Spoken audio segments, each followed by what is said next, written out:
Hello students, in this video we are going to study some smaller topics of the wave optics.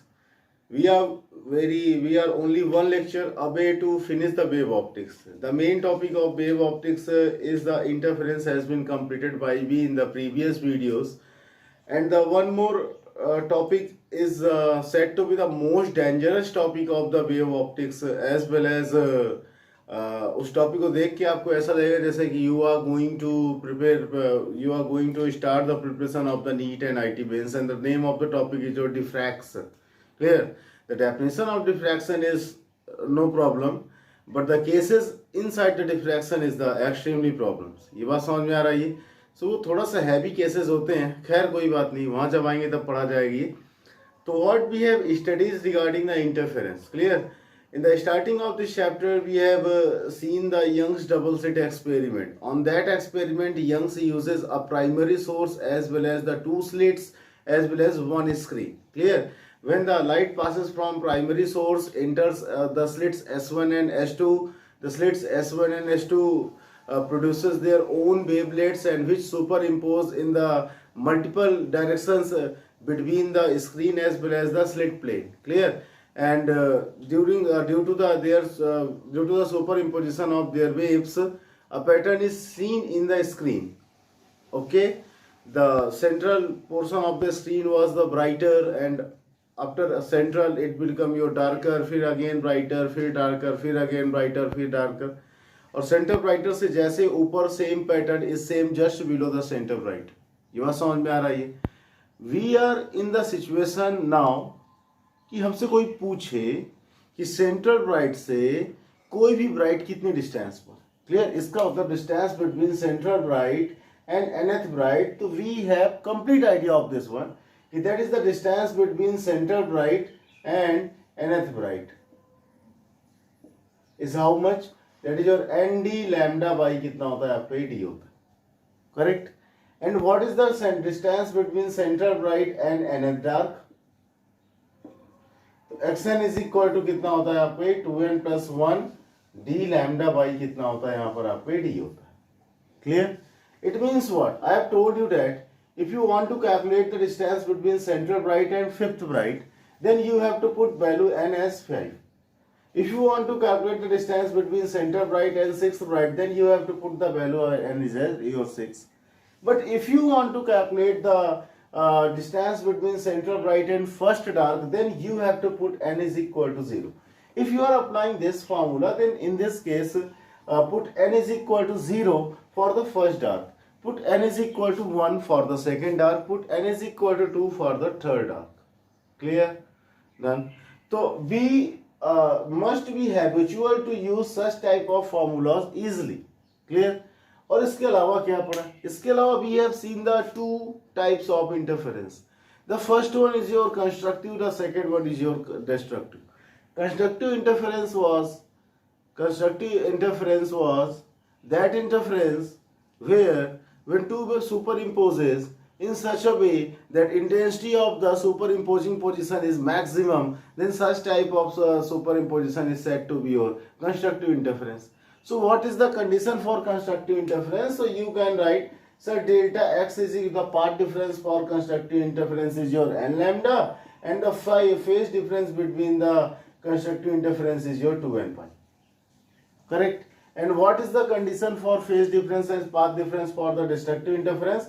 So phi is equal to 2n plus 1 into what? That is your pi. And delta x is equal to कितना हो जाएगा आपको? 2n plus 1 lambda by कितना हो जाएगा आपको यहाँ पर? ये 2 हो जाएगा. These are the situations for the constructive interference as well as the situation for your destructive interference. Clear? And what we know regarding the interference, we also know that the distance between two consecutive fringes, दो लगातार fringes के बीच की distance. Clear? जैसे यहाँ पर कैसा ये center bright, यहाँ पर first dark है, यहाँ पर first bright. So if anybody asks you what the distance between center bright and first bright, it means this is the distance between two consecutive brighter, and the distance between two consecutive brighter or the distance between two consecutive darker are said to be what? Are said to be the fringe width. And the fringe width is how much? Beta is equal to D lambda by what, that is your T. ये बात समझ में आ रही है। और इसके बाद we have taken a small topic. It was your angular fringe width, which tells about the angular position of fringes from the screen, from the slit plane. Clear? So उसको भी क्या किया था अपन ने, कवर किया था ये। अब इसके बाद ध्यान समझना, ये इसके बाद एक बहुत ही अच्छा टॉपिक किया था, when we placed a slit in the path of a आपका इंटरफेरिंग वेव्स। क्लियर? S1 से एक रे निकल रही है, S2 से एक रे निकल रही है, और S1 S2 के रे के बीच में क्या रख दिया अपन ने, एक ग्लास का स्लैब रख दिया। तो उससे इंटरफेरेंस फ्रिंज पर क्या फर्क पड़ा? तो उससे इंटरफेरेंस फ्रिंज पर कोई फर्क नहीं पड़ा, बशर्ते इंटरफेरेंस, पूरा का पूरा इंटरफेरेंस फ्रिंज एक पर्टिकुलर फॉर्मूले के हिसाब से क्या हो गया, शिफ्ट हो गई। बात समझ में आ? शिफ्टिंग किधर होती है? जिधर स्लैब लगा होगा उधर ही क्या होगा, शिफ्ट होगा। और यहाँ पर अगर स्लैब आपने S1 की तरफ लगाया तो शिफ्टिंग सेंटर ब्राइट से ऊपर हो जाएगी, S2 की तरफ लगाया तो सेंटर ब्राइट से किधर हो जाएगी आपकी, ये नीचे हो जाएगी। ये बात समझ में आ रहा है? इतना ये कोई प्रॉब्लम इसमें? तो ये जो इंटरफेरेंस पढ़ा, इसको कंसाइज करने का काम आपका है। इसको पूरा कंसाइज करो अपने हिसाब से, इसको अच्छे से पढ़ो, क्योंकि इसके न्यूमेरिकल्स भी अभी हमको लगाने हैं। तो यहाँ पर एक छोटा सा नया टॉपिक मैं शुरू कर रहा हूँ, और उस टॉपिक को अपन फोकस करते हैं। और next topic is your coherent sources. Clear? It's a very small topic, but it is asked multiple times in your examination in 1 marks. Clear? Coherent sources are what? So we have seen the interference conditions, and in the interference we have taken the two slits, and the both slits behave as the secondary source for the particular wavelength. तो the both slits में जो भी S1 और S2 जो slits थे, they are said to be your coherent sources. What are coherent sources? Sources of constant phase are called coherent sources. Clear? ऐसे sources जिनके बीच का phase हमेशा क्या रहता है आपका, ये constant रहता है, then they are called your coherent sources. What is the meaning of phase constant? ये बात समझ में आ रही है? तो phase constant का मतलब the both sources behave like बिल्कुल same to same अगर behave करते हैं, then such type of sources are said to be your coherent sources. जैसे ये जो आपकी आंखों की पलकें हैं, ये बिल्कुल सेम टू सेम बिहेव करता है। जब खुलेंगी तो एक साथ खुलेंगी, जब बंद होंगी तो एक साथ बंद होगी, और हमारा ध्यान भी नहीं जाता दिन भर में कितनी बार ये ओपन और क्लोज होती हैं हमारा कोई। लेकिन जब भी ओपन और क्लोज होती हैं, अगर हमने कोई एक्स्ट्रा इफेक्ट अपनी तरफ से नहीं डाला है, कुछ लोग होते हैं ना ऐसे कर देते, इट्स एन एक्स्ट्रा इफेक्ट। ये बात समझ, उसमें आपको ही मेहनत करनी पड़े। अगर आप एक्स्ट्रा इफेक्ट नहीं डालोगे तो ये एक साथ खुलेंगी और एक साथ क्या होंगी आपकी, ये बंद हो। कोई प्रॉब्लम इसमें ये? सो ये जो हमारी ये जो पलकें हैं, correct, they are said to be your coherent sources, because एक साथ खुलना एक साथ बंद होना मतलब बिल्कुल एक जैसा है ये। तो इनके बीच में फेज डिफरेंस कितना हो गया, 0। और हमेशा कितना रहेगा आपका, 0 रहेगा, जब तक हम कोई डिस्टर्बेंस वहां क्रिएट नहीं करेंगे। ये बात समझ में आ रही है? इस तरीके से such type of sources are called your coherent sources. आज हम यहाँ पर एक चीज और देखते हैं, ये कि किस तरीके से यहाँ पर जो है, जो इंटरफेरेंस पैटर्न मिला था वो स्क्रीन पर किस तरीके से मिला था, उसको भी आज थोड़ा सा देखने की कोशिश करते हैं। ये बात समझ में आ रही? सपोज यहाँ पूरे में वाटर भरा हुआ, ठीक, एक पॉइंट यहाँ पर है और एक पॉइंट कौन सा है यहाँ पर आपका, ये यहाँ पर, दैट इज योर S1, और दूसरा पॉइंट कौन सा है आपका, ये S2। ठीक, मैंने क्या किया यहाँ पर, ध्यान समझना, ये मैंने यहाँ पर 2 पिन ले लिया, दोनों पिन को एक साथ वाटर में टच कराया और एक साथ बाहर निकाला, फिर एक साथ टच कराया, एक साथ बाहर, फिर एक साथ टच कराया, एक साथ बाहर। यह समझ में आ रहा है? इसमें क्या है, पूरे में आपको वाटर भरा हुआ है। वाटर के किनारे क्या किया अपन ने, 2 पॉइंट लिए, उस 2 पॉइंट पर 2 पिन लिया, पिन ना, पेपर पिन। क्लियर? उस पेपर पिन को कुछ डिस्टेंस पर एक साथ टच करा रहे हैं, एक साथ निकाल, फिर एक साथ टच कराएंगे, फिर एक साथ निकालेंगे। ये बात समझ में आ रहा है? तो जैसे ही एक साथ आप टच कराओगे, जैसे ही एक साथ आप टच कराओगे तो वाटर में डिस्टर्बेंस क्रिएट हुआ। क्लियर? टच करा के निकाल लिया, फिर टच कराया तो दूसरा डिस्टर्बेंस क्रिएट हुआ,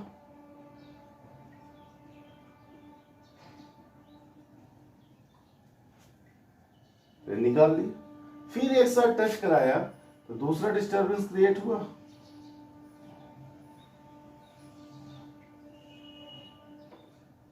और एक चीज ध्यान रखना, जब चूंकि आप एक ही फोर्स से टच करा रहे हो, एक ही साथ टच करा रहे हो, एक ही जैसा टच करा रहे हो, तो जो डिस्टरबेंस या जो वेव क्रिएट होंगी उन दोनों पॉइंट से, वाटर वेव्स, वो दोनों बिल्कुल सेम टू सेम होंगे, उस पर कोई फर्क नहीं पड़ेगा, बिल्कुल सेम टू सेम।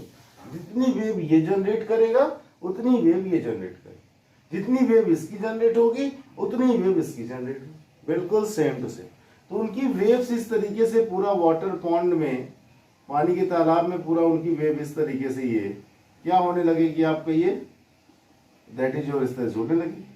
तो उनकी वेव्स देखो पूरे में कहीं ना कहीं क्या कर रहे हैं आप, ये इंटरफेरेंस कर रहे हैं। क्या कहीं यहाँ पर कट कर रहे हैं दोनों की वेव्स, कहीं दोनों की वेव्स यहाँ पर कट कर रही, कहीं यहाँ कट कर रही है, कहीं यहाँ कट कर रही। मतलब क्या है ये कि इन दोनों के through generated waters wave multiple position पर क्या कर रही है, सुपर इम्पोज कर रही। अब जब सुपर इम्पोज कर रही है तो इनके सुपर इम्पोज करने के यहाँ पर कितने तरीके हैं, इनके सुपर इम्पोज करने के यहाँ पर दो तरीके हैं। या तो क्रस्ट से ट्रफ का सुपर इम्पोजिशन हो रहा होगा, या क्रस्ट से क्रस्ट, मतलब या तो कंस्ट्रक्टिव इंटरफेरेंस हो रहा होगा या तो destructive interference. Young's double slit में भी गुड सेम टू सेम ऐसा किया है, ये बात समझ में आ रही है। अब यहाँ बहुत ध्यान से समझना, ये जो S1 और S2 जो सोर्स हैं, ये दोनों बिल्कुल एक साथ काम कर रहे हैं, एक जैसा काम कर रहे हैं, एक जैसी वेव दोनों एक साथ जनरेट कर रहे हैं। तो ये दोनों सोर्सेस क्या कहला गए, कोहेरेंट सोर्सेस। क्यों? क्योंकि इनके बीच में फेज डिफरेंस कितना हो गया, 0, और वो 0 हमेशा के लिए कांस्टेंट हो गया, 0 हमेशा के लिए कांस्टेंट हो गया। ये बात समझ में आ रही है। सो यहाँ पर what are coherent sources, sources of constant phase are called coherent sources. If you want interference pattern on the screen, then the sources presented at the slit, that is your S1 and S2, must be क्या होना चाहिए, coherent sources, and this is the biggest condition for interference pattern. ये बात समझ में आ रही है। अगर इंटरफेरेंस में जो स्लिट्स S1 और S2 अगर उसके सोर्सेस कोहेरेंट नहीं है, तो अगर वो कोहेरेंट नहीं है तो कभी भी इंटरफेरेंस पैटर्न आपको उस वे में नहीं दिखाई देगा जिस वे में अपन ने उसको पढ़ा। ये बात समझ में आ रही है। I hope you understand about the coherent sources. ठीक, sometimes next topic is your, that is your sustained interference. Sustained interference, sometime it is asked in your examination. What is ये पंगा क्या है यार। पहले एक तो इंटरफेरेंस पढ़। इंटरफेरेंस के तूने बताया दो टाइप होते हैं, एक होता है कोहेरेंट सोर्स, सॉरी एक होता है कंस्ट्रक्टिव इंटरफेरेंस और एक होता है डिस्ट्रक्टिव इंटरफेरेंस। अब तो यहाँ लिख के आ गया कि एक और इंटरफेरेंस है, सस्टेन्ड इंटरफेरेंस। ये तेरी गलती है, तुझे पहले ही सबको क्लासीफाई कर देना चाहिए था। अब इंटरफेरेंस खत्म होते होते इतने सरप्राइज कहाँ से आ रहे हैं कि जब मन में आ रहा है कुछ भी लिखे दे रहा है, कोहेरेंट सोर्स लिखे दे रहा है, सस्टेन्ड इंटरफेरेंस लिखे दे रहा है। तो अबे ये कुछ भी नहीं है, इसी को पढ़ रहे हैं। अभी तक अपन ने जिस इंटरफेरेंस को पढ़ा वो कौन सा इंटरफेरेंस था, सस्टेन्ड इंटरफेरेंस। वो कितने टाइप का होता है, दो टाइप का होता है, कंस्ट्रक्टिव इंटरफेरेंस और डिस्ट्रक्टिव इंटरफेरेंस। ये बात समझ में आ रही। One time it is asked in any competitive examination, not in your board examination, कि what is sustained interference. Clear? But nobody knows about the sustained interference. और सबने पढ़ रखा है इंटरफेरेंस, पढ़ रखा है एनथ ब्राइट की डिस्टेंस पता है उनको, सारे तोप टाइप के सारे फॉर्मूले पता है, but they don't know about the sustained interference. कि भाई जो पढ़ रखा है फॉर्मूला किसका पढ़ रखा है इन्होंने, सस्टेन्ड इंटरफेरेंस का पढ़ रखा। उन्हें ये नहीं पता, सब पता। उनसे पूछो सेंटर ब्राइट से 10वीं ब्राइट कहाँ होगी, सेंटर ब्राइट से 5वीं डार्क कहाँ होगी, सब धड़ाधड़ बताते जाएंगे, कोई इशू नहीं है। लेकिन उनसे पूछो सस्टेन्ड इंटरफेरेंस क्या होता है, पता नहीं, जबकि उसी का सारा केस है यहाँ पर। ये बात समझ में आ रहा है, ये कोई प्रॉब्लम इसमें। सो सस्टेन्ड इंटरफेरेंस इज व्हाट। तो यहाँ पर आ जाओ, देखो ये यंग्स ने अपने एक्सपेरिमेंट में वो सेम टू सेम ऐसा ही किया था। यहाँ पर इन्होंने एक प्राइमरी सोर्स लिया था, प्राइमरी सोर्स से लाइट गई थी, ये बात समझ में आ रही है। और लाइट का मतलब एक स्फेरिकल वेवफ्रंट पहुंचा था ये। तो वो स्फेरिकल वेवफ्रंट जब S1 और S2 पर पहुंचा था ये, तो S1 पर वेवफ्रंट पर एक पार्टिकल, S2 पर वेवफ्रंट पर एक पार्टिकल, दोनों पार्टिकल सेम वेवफ्रंट पर हैं, तो दोनों एक साथ वाइब्रेट हुए, एक जैसा वाइब्रेट हुए, दोनों ने एक जैसी वेव्स क्या की, जनरेट। ये बात समझ में आ रही है। जब एक जैसी वेव जनरेट की तो उनकी वेव्स ने क्या किया, ढेर सारी जगह सुपर इम्पोज किया। और सुपर इम्पोज करने के बाद जैसे यहाँ पर कर रहा है, ये देखो ये क्रस्ट से क्रस्ट आ रहा था, यहाँ पर ब्राइट बना, यहाँ क्रस्ट से ट्रफ आ रहा था, यहाँ पर क्या बना आपका, ये डार्क बना। इस तरीके से पूरे में क्या मिलने लगे, आपके पूरे अंदर ही अंदर पूरे में पैटर्न मिलने लगे, और वो पैटर्न केवल अंदर ही अंदर नहीं बल्कि स्क्रीन पर भी क्या हुए, आपके ऑब्टेन्ड हुए। ये सेम पैटर्न स्क्रीन पर ऑब्टेन्ड हुआ। Here is your centre bright, here is your first dark, here is your first bright, here is your second dark. The same pattern seen just below the आपका centre bright. तो यहाँ पर आ गया आपको first dark, first bright, और यहाँ पर क्या आ गया आपको सेकंड डार्क। क्लियर, ध्यान सुनना। The one more name of these bright and darker is what? Centre bright को क्या बोल सकते हैं आप? Central maxima. सेंट्रल ब्राइट के एक और नाम होता है, इसको क्या बोलते हैं अपन? ये सेंट्रल मैक्सिमा भी बोलते हैं इसको। क्लियर। डार्क को क्या बोलते हैं आप? ये that is your first minima. Dark is said to be your first minima and bright is again said to be your what? That is your first maxima भी आप इसको बोल सकते हो। तो डोंट बी कंफ्यूज कि सर ने पढ़ाया कि first brighter, first darker, but he is asking about the first minima, first maxima.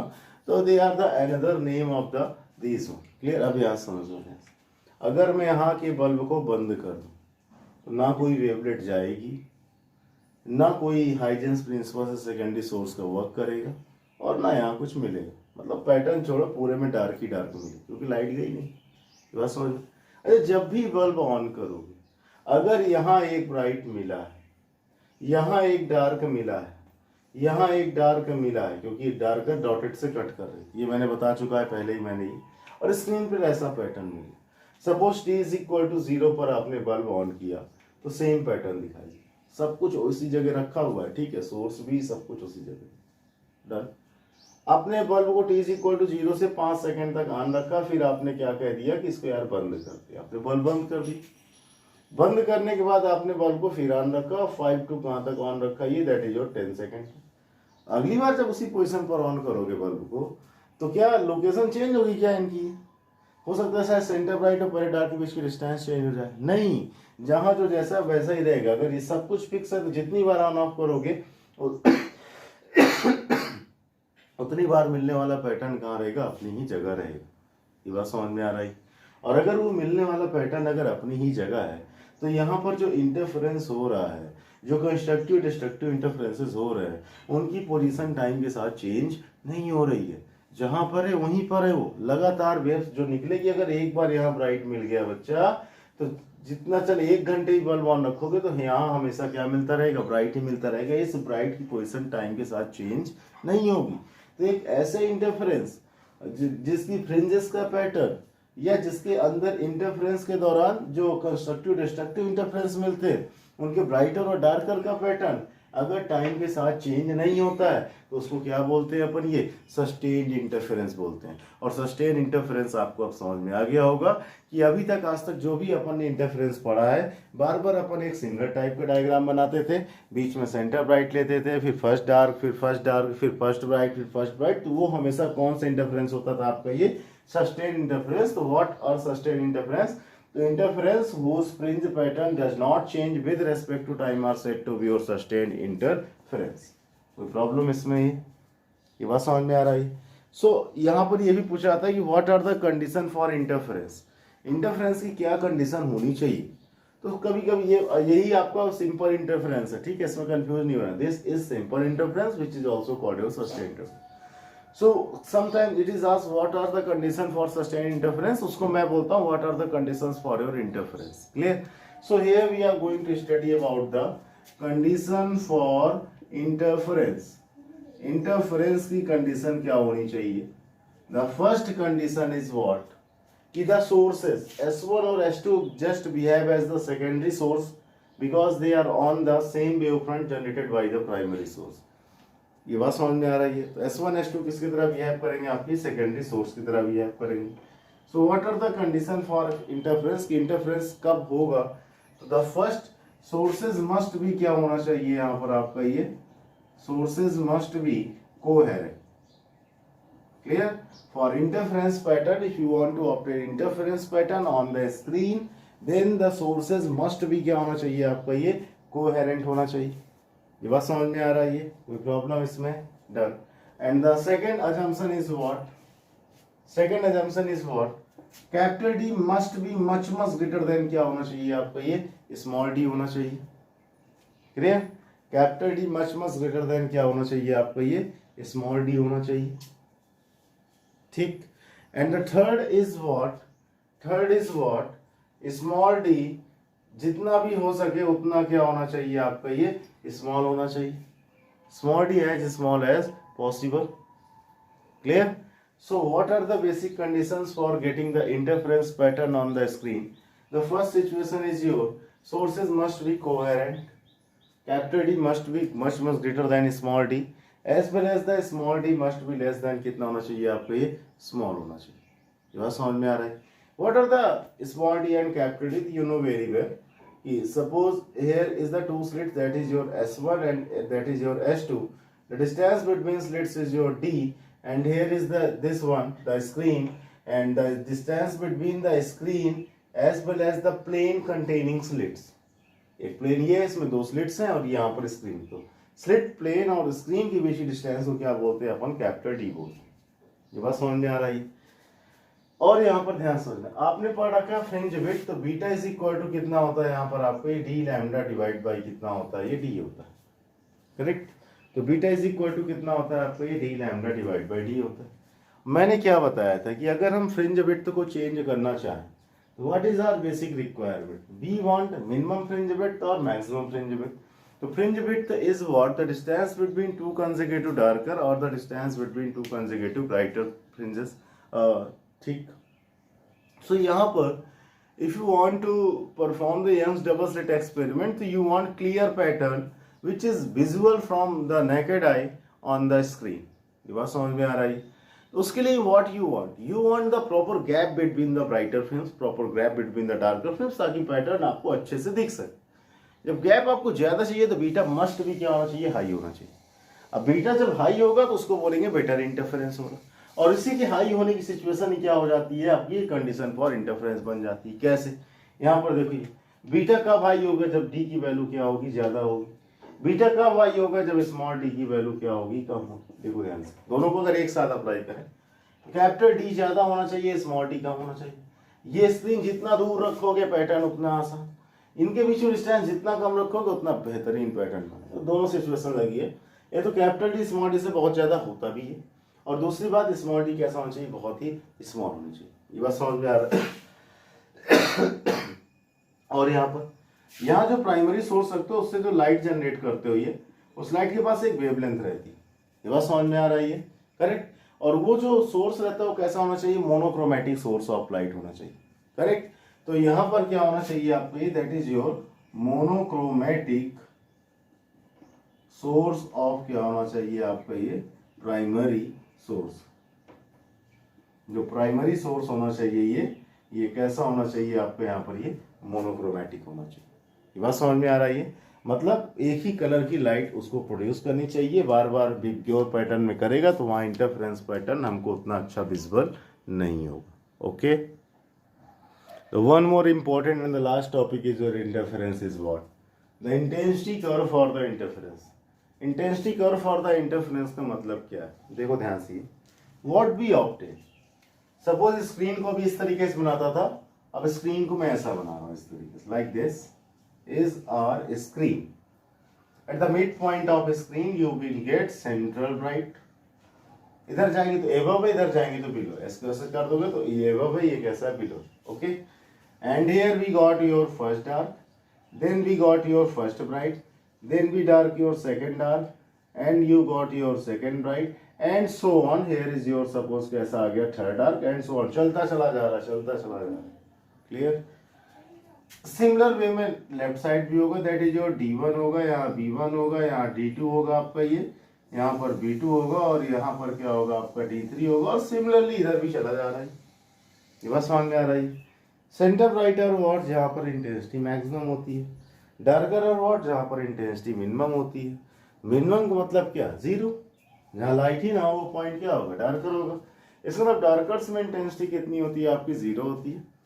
और ब्राइटर्स में इंटेंसिटी क्या होती है? मैक्सिमम होती है. द क्वेश्चन इज दिस कि जब आपको इंटरफेरेंस के दौरान स्क्रीन पर इस तरीके का पैटर्न मिलता है, ये बात समझ में आ रही है? तो जब भी इस तरीके का स्क्रीन में पैटर्न आपको मिलता है, here is the centre bright, first dark, first bright, second dark, second bright, third dark. Here again your first dark, first bright, second bright, third bright. इस पैटर्न पे ब्राइट का मतलब ये वाले जोन ब्राइटर है, सेंटर ब्राइट, फर्स्ट ब्राइट और कौन सा second bright, centre bright, first bright और कौन सा सेकंड ब्राइट। ब्राइटर का मतलब क्या है यहाँ पर, ये if centre bright means it is similar to the suppose 100 watt bulb. Centre bright की ब्राइटनेस उतनी जितना 100 वाट का बल्ब देता है। तो फर्स्ट ब्राइट की ब्राइटनेस कितनी होगी, इसकी brightness just similar to centre bright होगी या उससे कुछ कम होगी या ज्यादा होगी। तो in the case of interference, if the center bright will behave as your 100 watt bulb, then the all bright will behave as your 100 watt bulb. It means कि center bright की जो brightness होगी that is ditto similar to the brightness of the first bright. ये बात समझ में आ रहा है। मतलब यहाँ भी ऐसा लगेगा जैसे किस बल्ब का जल रहा आपका ये 100 वाट का जल रहा, सेकंड में भी ऐसा लगेगा जैसे यहाँ पर किसका जल रहा आपका ये 100 वाट का बल्ब है। ये बात समझ में आ रहा है।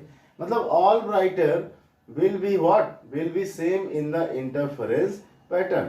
अगर वो ब्राइट है तो सब के सब बिल्कुल एक जैसे ब्राइट हैं, उनमें दो ये नहीं है कि सेंटर ब्राइट कहेगा नहीं मैं तो सेंटर ब्राइट हूँ, मैं 100 वाट का हूँ, V1 तो मुझसे दूर है ऊपर जा रहा, V3 तो और भी दूर चला गया तो अपनी ब्राइटनेस थोड़ा सा कम कर, ऐसा कुछ नहीं हो। ये बात समझ में आ रही है। The brightness of all brighter fringes will be same in case of central bright fringe.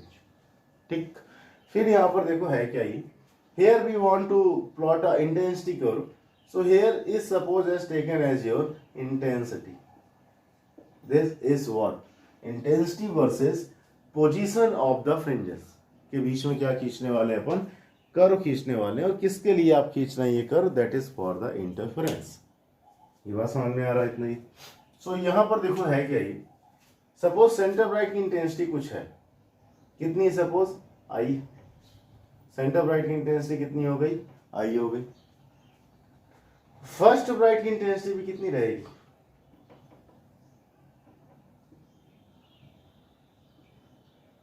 आई ही रहेगी। थर्ड ब्राइट की, सेकंड ब्राइट की इंटेंसिटी भी कितनी रहेगी, आई रहेगी। सिमिलरली इधर से भी देख सकते हो आप, लेफ्ट साइड से भी। अगर सेंटर ब्राइट की आई है तो फर्स्ट ब्राइट की भी कितनी रहेगी आपकी यहाँ पर, ये आई रहेगी।